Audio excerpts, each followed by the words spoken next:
اعوذ باللہ من الشیطان الرجیم بسم اللہ الرحمن الرحیم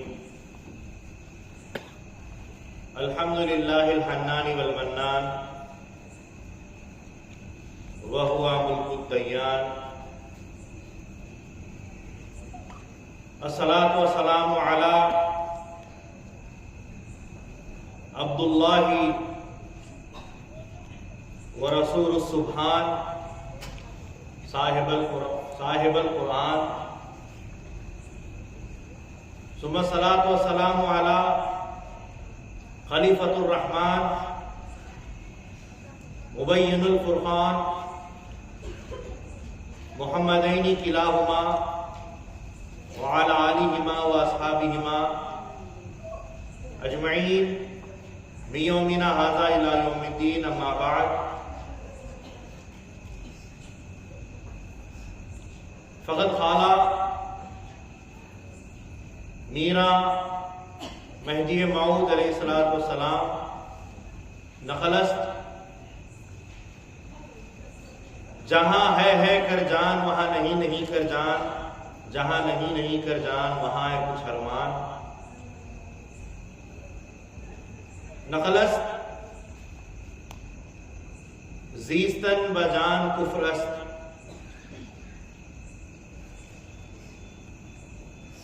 صدق اللہ العظیم وصدق رسولہ النبی الکریم وصدق المہدی الموعود علیہ الصلوۃ والتسلیم. ساری تعریف رب ذوالجلال کے لیے سزاوار ہے، جو رب العالمین ہے، رب کائنات ہے. درود و سلام ہو آقائے نامدار، مدینے کے تاجدار، خاتم النبیین، شفیع المذنبین، رحمت للعالمین، راحت العاشقین، احمد مجتبیٰ، نور الہدا، شمس الضحیٰ، بدر الدجا، رسول خدا صلی اللہ علیہ وسلم پر، آپ کے تمام اہل بیت اطہار اور آپ کی تمام ذریات پر. اسی طرح لاکھوں کروڑوں درود و سلام ہو آقائے نامدار، فرح کے تاجدار، خاتم ولایت محمدیہ، معصوم عن الخطا، مبین کلام اللہ، خلیفۃ اللہ، حضرت میرا سید محمد جون پوری مہدی موعود علیہ السلام پر اور آپ کے تمام اہل بیت اطہار اور آپ کی تمام ذریات. محترم فقراء الزام، بزرگان قوم مہدویہ، عفت مآب خواتین، پیارے بچوں، سامعین و سامعات، السلام علیکم ورحمۃ اللہ وبرکاتہ. وعلیکم السلام. آج یہ بندہ ناچیز، یہ فقیر آپ تمام کے سامنے امامنا مہدی موعود علیہ السلام کی ایک تعلیم پیش کرتے ہوئے اپنی بات کا آغاز کرے گا. حاضرین گرامی، امامنا مہدی موعود علیہ السلام نے فرمایا، نقل مبارک ہے، جہاں ہے کر جان، وہاں نہیں کر جان، جہاں نہیں کر جان، وہاں ہے کچھ ارمان.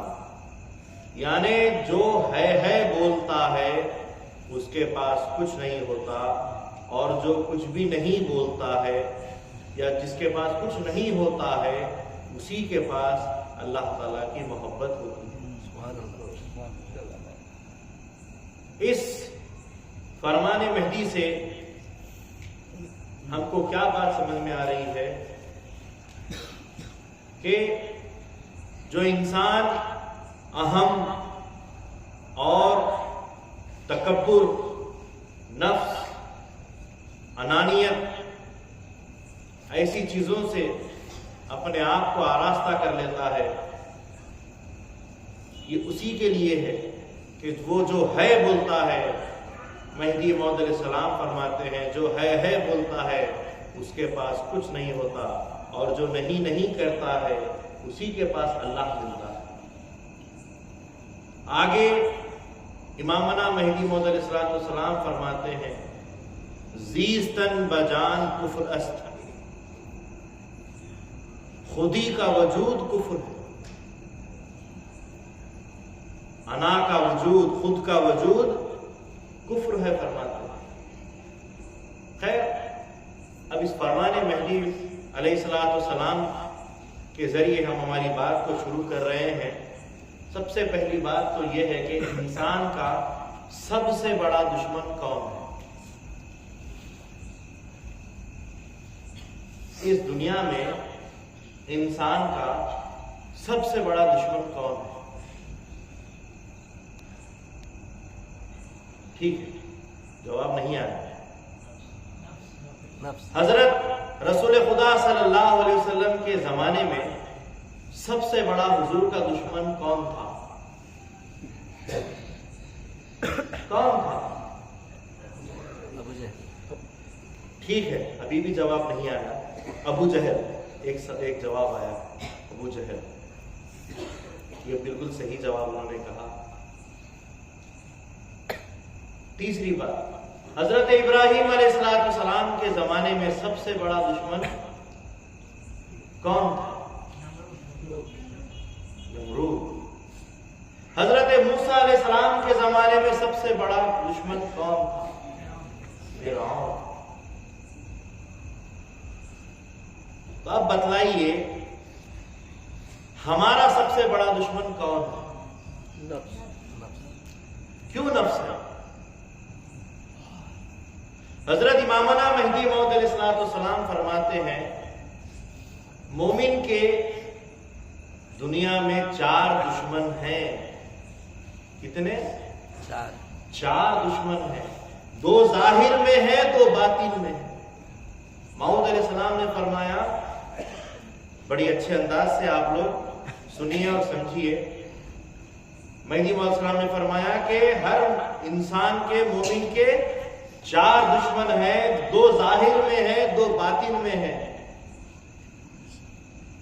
موعود علیہ السلام فرماتے ہیں 2 ظاہر میں جو نظر آتے ہیں وہ 2 دشمن دنیا اور لوگ، مخلوق، دنیا اور مخلوق انسان کے دشمن ہیں، اور جو 2 دشمن ہیں جو نظر نہیں آتے ہیں وہ 2 دشمن شیطان اور نفس ہیں۔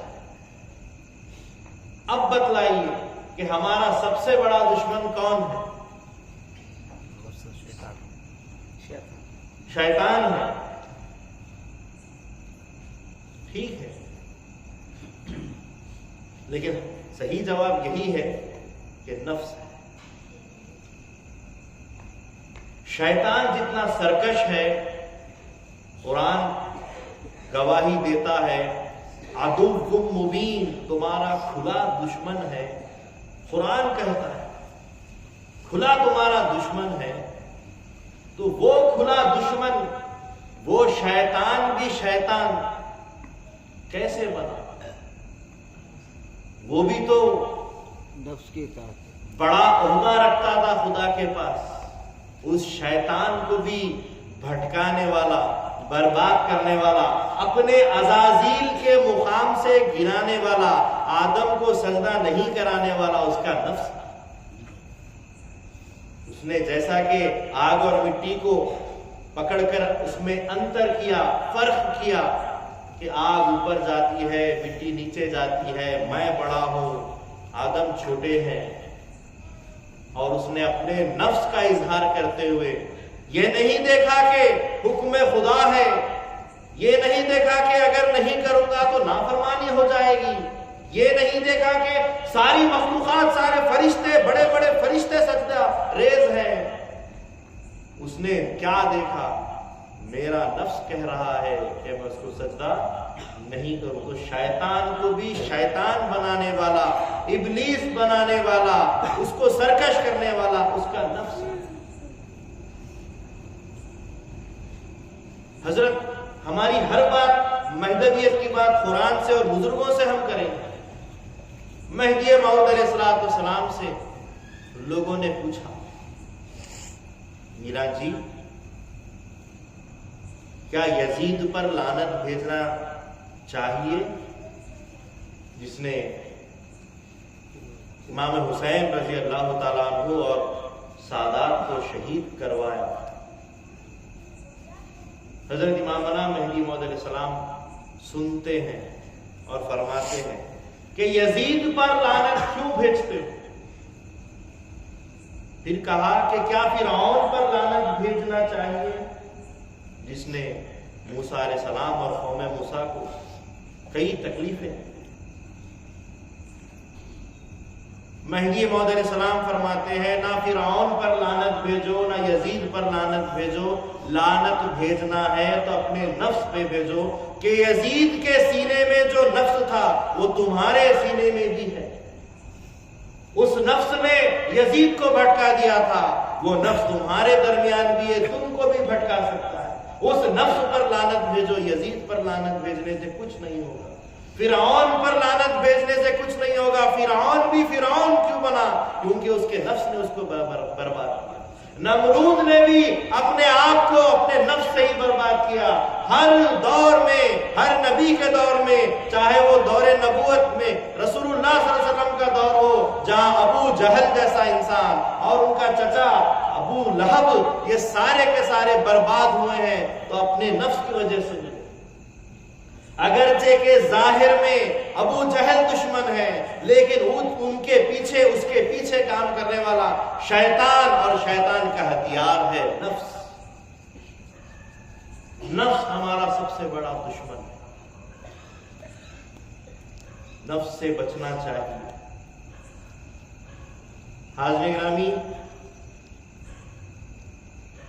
حضرت رسول خدا صلی اللہ علیہ وسلم اسی نفس کے تعلق سے ارشاد فرماتے ہیں کہ نفس سے جہاد کرنا سب سے بڑا جہاد، افضل الجہادی جہاد النفس، سب سے بڑا جہاد کرنا نفس سے جہاد کرنا ہے۔ جہاد کی 3 قسمیں ہیں، جنگ کی 3 صورتیں ہیں۔ پہلی صورت ہے ہاتھ میں تلوار اور ہتھیار لے کر دشمنان اسلام سے، کافروں مشرکوں سے جہاد کرنا، یہ جہاد ہے، یہ جہاد کی ایک قسم ہے۔ دوسری جہاد کی، دوسری جنگ کی صورت ہے اپنے علم اور قلم سے، اپنے دلائل سے،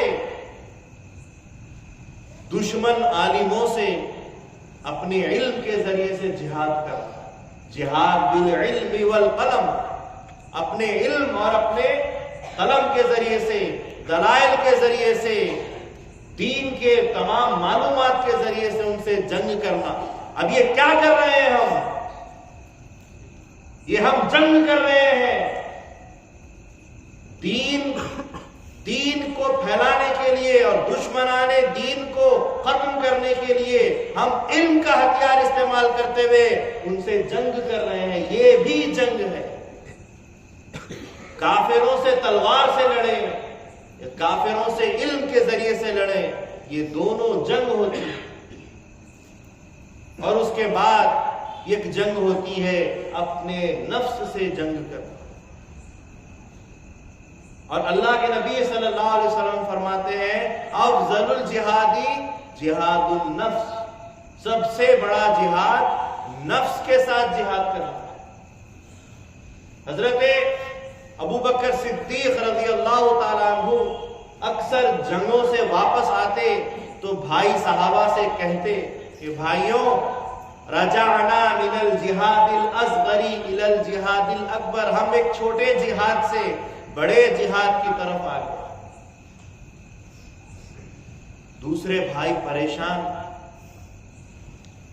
جنگ کے میدان میں کافروں کے ساتھ تلواروں کے سائے میں لڑنا چھوٹی جنگ ہے تو پھر بڑی جنگ کس کو کہتے ہیں؟ وہاں سے لوٹ کر یہاں کون سی جنگ لڑنے والے ہیں؟ تو حضرت ابو بکر صدیق رضی اللہ تعالیٰ عنہ فرماتے ہیں کہ حضور صلی اللہ علیہ وسلم نے فرمایا کہ نفس کے ساتھ جہاد کرنا سب سے بڑی جنگ ہے۔ نفس جب تک رہے گا اس سے جہاد کرنا ضروری ہے۔ کہا کہ سمجھائیے، ثابت کریے۔ کہا کہ کافر نظر آتا ہے، اس کا وار بھی نظر آتا ہے، اس سے لڑنے کے لیے ایک مقام طے کیا گیا ہے، ایک میدان طے کیا گیا ہے، اس کو مار دو کافر کو مار دو تو غازی بن جاتے ہیں، کافر سے مر جاؤ تو شہید ہو جاتے ہیں.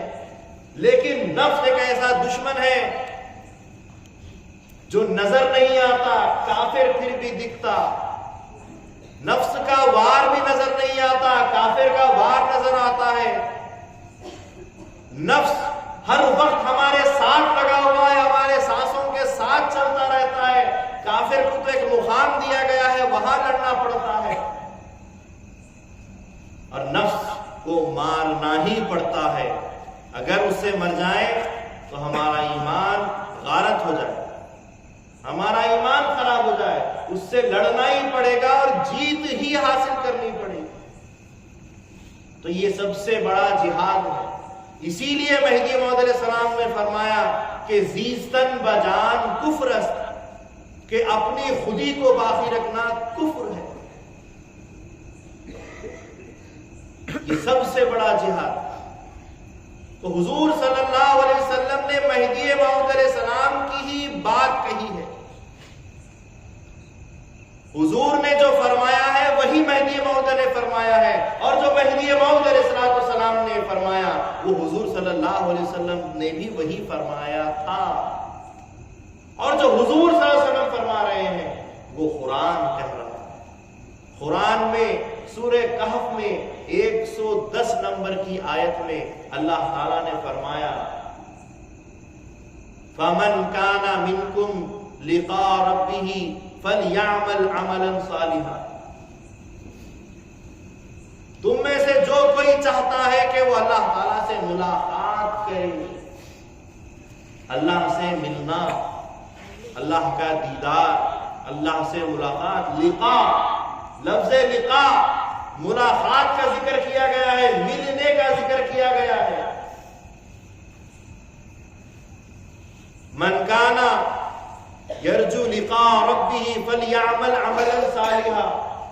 تم میں سے جو کوئی بھی یہ امید رکھتا ہے کہ وہ خدا تعالیٰ سے ملاقات کرے، اس کو چاہیے کہ وہ عمل صالح کرے.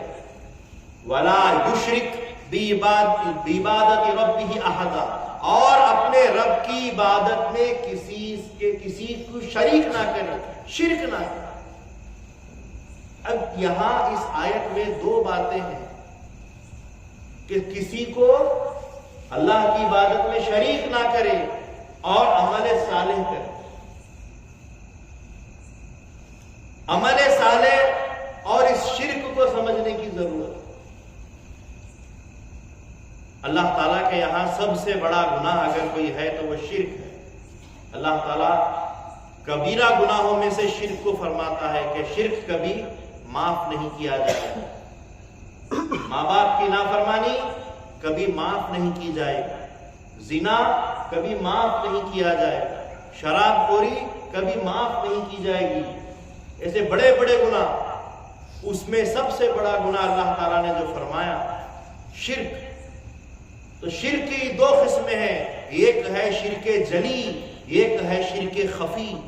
ایک شرک جو بظاہر اللہ کو اور کسی اور شخص کو یا کسی بت کو خدا بنا کر اس کی بھی پرستش کی جاتی ہے، تو یہ شرک جلی ہے. خدا بھی ہے اور کوئی اور بھی خدا ہے. دو خدا کو ماننا، 10 خدا کو ماننا، کروڑوں خداؤں کو ماننا، یہ کیا ہے؟ یہ شرک. سورج فائدہ دیتا ہے وہ بھی خدا ہے، چاند فائدہ دیتا ہے وہ بھی خدا ہے، رات فائدہ دیتی ہے وہ بھی خدا ہے، زمین فائدہ دیتی ہے وہ بھی خدا ہے، گائے دودھ دیتی ہے وہ بھی خدا ہے.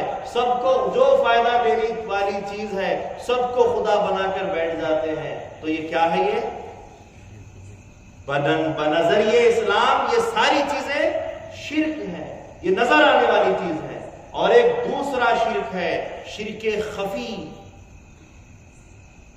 خدا ہے، صرف خدا ہے اور میں ہوں، اللہ بھی ہے اور میں بھی ہوں. اپنی ہستی کو زیستن بجان کفر است، اپنی ہستی کے وجود کو باقی رکھنا کفر ہے. میں ہوں کہنا کفر ہے، خود کو وجود میں رکھنا کفر ہے. حضرت رسول خدا صلی اللہ علیہ وسلم حدیث میں ارشاد ارشاد فرماتے ہیں کہ خدا تعالیٰ نے مجھے آنے والے وقت کے حالات بتلائے ہیں. میں دیکھ رہا ہوں کہ آنے والے وقت میں امت محمدیہ کے اندر ایسے لوگ ہوں گے جو شرک کریں گے. مجھے دکھایا جا رہا ہے کہ امت محمدیہ کے اسلام میں وہ شریک ہیں، مسلمان ہیں وہ، لیکن وہ کیا کریں گے؟ وہ شرک کریں گے. صحابہ پریشان، یا رسول اللہ کیسے؟ حضور نے فرمایا وہ سورج اور چاند کی پوجا نہیں کریں گے، وہ کسی بت کی پرستش نہیں کریں گے، وہ خود کی پرستش کریں گے. صحابہ نے پوچھا وہ کیسے؟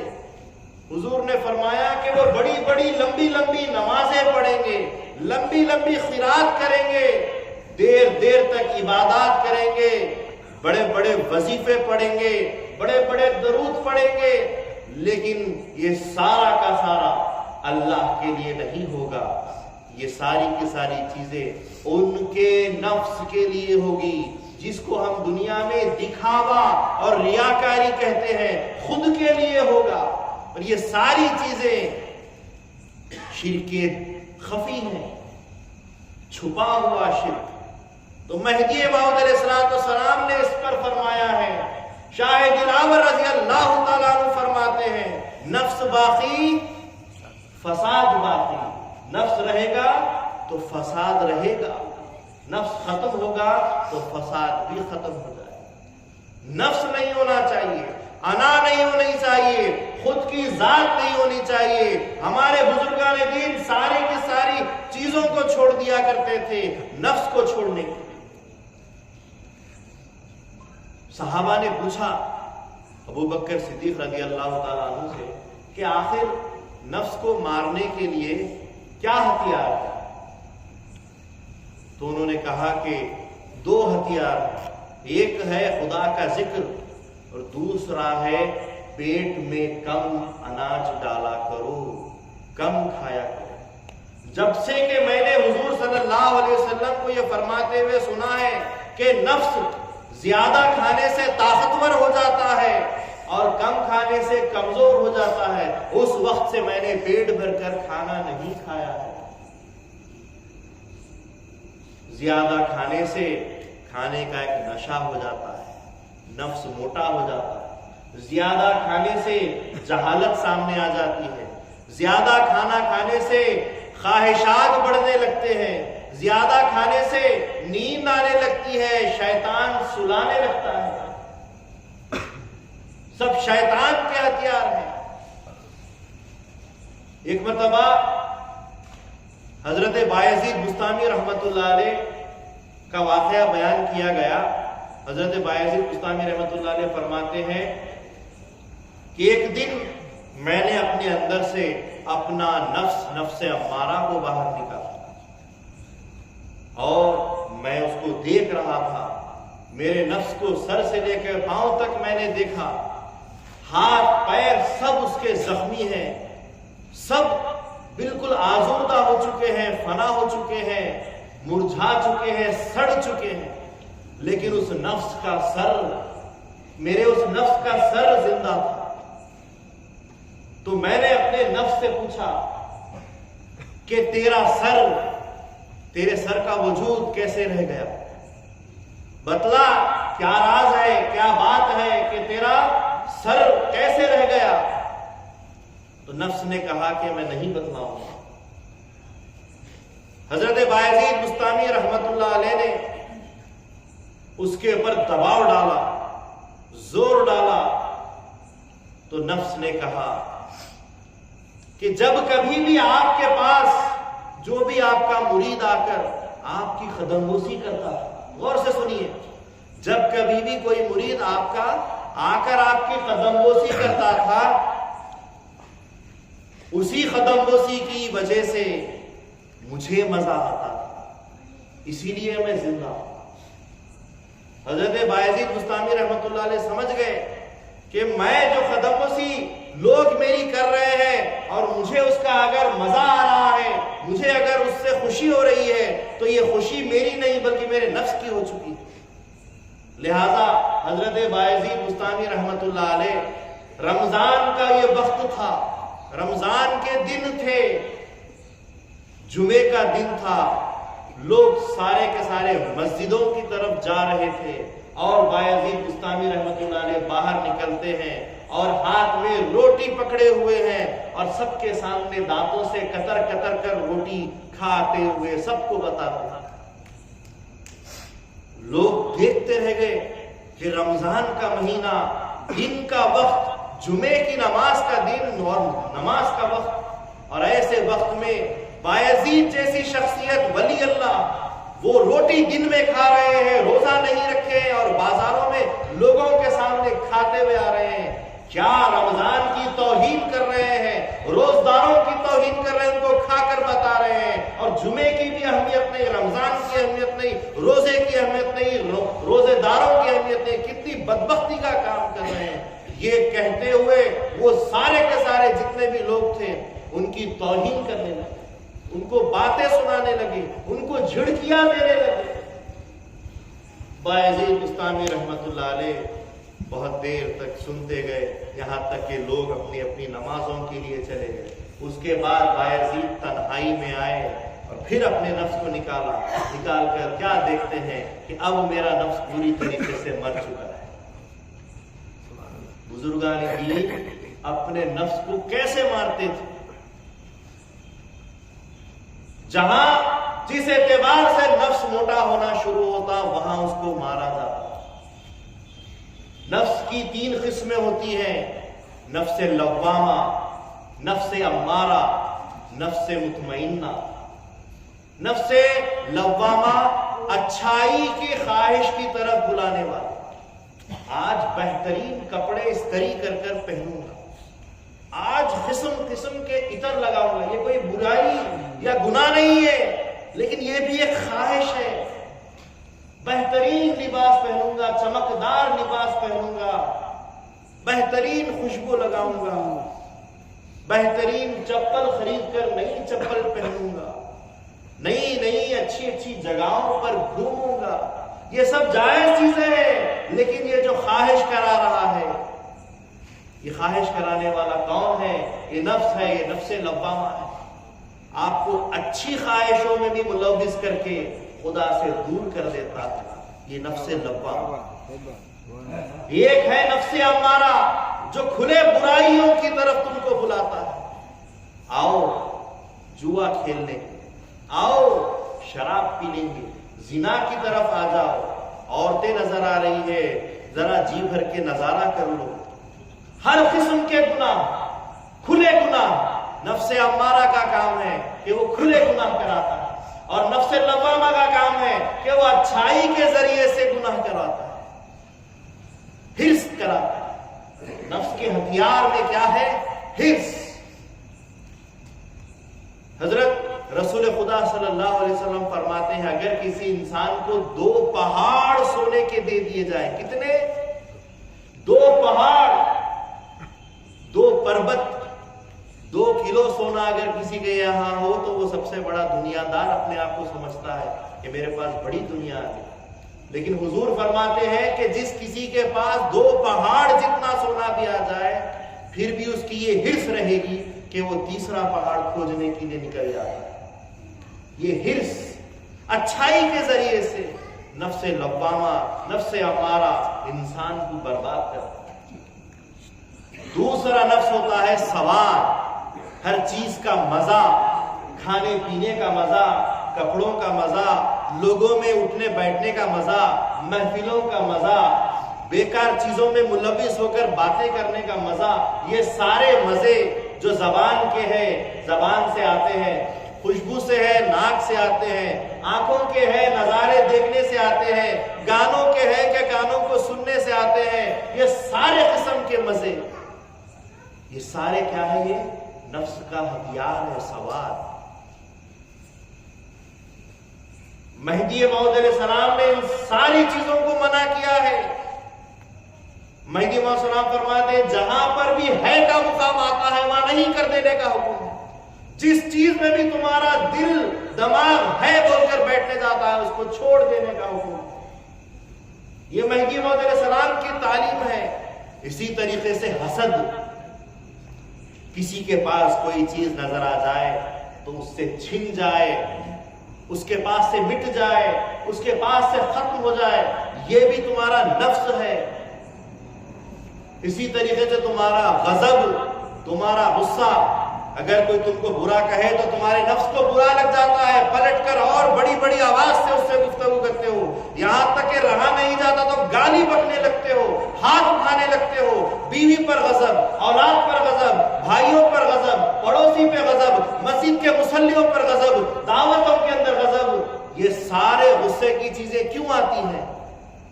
کیونکہ یہ سب نفس کرواتا ہے. یہ نفس کے ہتھیار ہیں. نفس ان ساری چیزوں سے تم کو برباد کرتا ہے.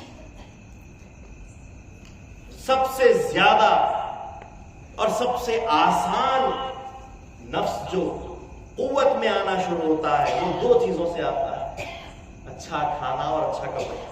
یہ دو چیزیں اس کی اصل بنیاد ہے. اسی لیے حضرت ابوبکر صدیق رضی اللہ تعالیٰ نے فرمایا کہ کم کھانا ہے، نفس کو اگر پتلا کرنا ہے، اس کو موٹا ہونے نہیں دینا ہے تو کم کھانا.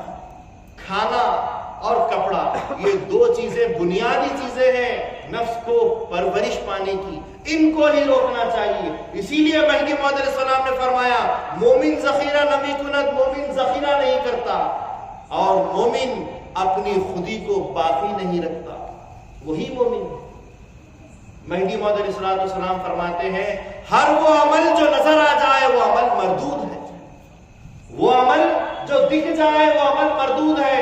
مہدی موعود علیہ السلام آگے فرماتے ہیں ہر انسان کے دل میں فرعون بیٹھا ہوتا ہے، ہتھیار ملنے کا صرف وقت دیکھتا ہے. ہر کسی کے سینے میں فرعون بیٹھا ہوا ہے، جیسے اس کو سامان ملنے لگتے ہیں، ہتھیار ملنے لگتے ہیں، وہ اپنی فرعونیت ظاہر کرنے لگتا ہے. اگر علم آتا ہے تو وہ علم کا فرعون بنتا ہے، اپنا علم سے وہ آگے بڑھتے ہوئے اپنی شہرت بتاتے ہوئے یہاں علم سے اپنا نفس بناتا ہے. اگر اس کو جاگیر ملتی ہے تو جاگیر اور پیسے کے ذریعے سے، کپڑا ملتا ہے تو کپڑے کے ذریعے سے. ماؤد نے فرما دیا کہ جس کسی کے پاس بھی اگر کوئی نہ کوئی سامان دنیا کا آ جائے تو اس کا فرعون پھر نکل کر سامنے آنے لگتا ہے. اس فرعون کو مارنے کا حکم ہے. حاضرین گرامی، مہدی موعود علیہ السلام کی جتنی بھی تعلیمات ہیں وہ ساری تعلیمات قرآن سے. وہی ہے عمل صالح جو قرآن کہہ رہا ہے، سورہ کہف کہہ رہا ہے. عمل صالح کیا ہے؟ ترک دنیا کر لو، اور ترک دنیا ایسی کرو وَلَا يُشْرِكْ بِعِبَادَةِ رَبِّهِ أَحَدًا، کہ اپنے پروردگار کی عبادت میں، نمازوں میں، عبادتوں میں اللہ کو کسی دوسری چیز سے شریک مت کرو. اپنے شرک جلی کے ساتھ شرک خفی سے بھی بچ جاؤ. یہی مہدی موعود علیہ السلام نے فرمایا جو قرآن کہہ رہا ہے. اور پھر آگے قرآن کہتا ہے لن تنالوا البر حتى تنفقوا مما تحبون، تم خدا تعالیٰ کی نیکی کو اس وقت تک نہیں پا سکتے جب تک کہ اپنی پسندیدہ چیز خدا کے حوالے نہ کر دو. وہ پسندیدہ چیز کیا ہے؟ تمہارا نفس ہے. وہی نفس ہے.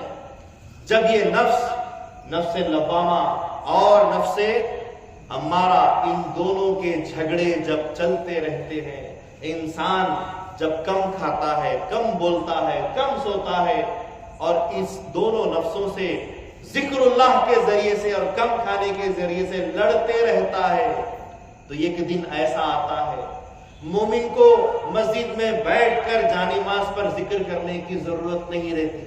جب وہ 5 انفاس کا خیال رکھنے لگتا ہے، دست بکار دل بیار ہو جاتا ہے. وہ جہاں کہیں جاتا ہے، چلتا ہے، اٹھتا ہے، بیٹھتا ہے، کھیت میں ہوتا ہے، بھائیوں میں ہوتا ہے، جہاں بھی رہتا ہے اس کا دل یار میں لگ جاتا ہے. کیوں؟ کیونکہ اس نے اپنے نفس پر قابو پانا سیکھ لیا.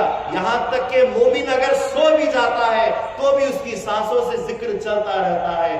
اس طریقے سے یہ دونوں نفسوں کے جھگڑے سے وہ آگے نکل کر اس کا نفس مطمئنہ بن جاتا ہے. جب نفس مطمئنہ بن جاتا ہے تو پھر وہ ہر وقت خدا کی یاد میں، خدا کے ذکر میں لگا ہوا رہتا ہے، لیکن اس کے باوجود حکم ہے کہ پھر بھی آگاہ رہے، پھر بھی بچاتا رہے، پھر بھی دور رہے، ذکر کی برابر پھر سے فکر رہے، مرنے تک رہے، ایسا ہی چھوڑ دینے کا حکم نہیں۔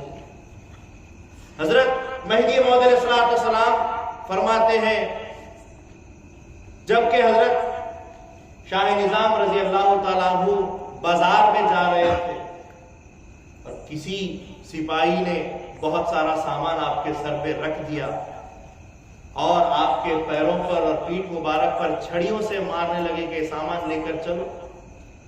شاہ نظام رضی اللہ تعالیٰ عنہ وہ سامان لے کر چل رہے ہیں، لوگ دیکھ رہے ہیں کہ وہ سامان لے کر چل رہے ہیں اور ان کو سلام کر رہے ہیں، قدم بوسیاں کی جا رہی ہیں۔ حضرت شاہ نظام رضی اللہ تعالیٰ عنہ خاموشی سے چلتے ہیں۔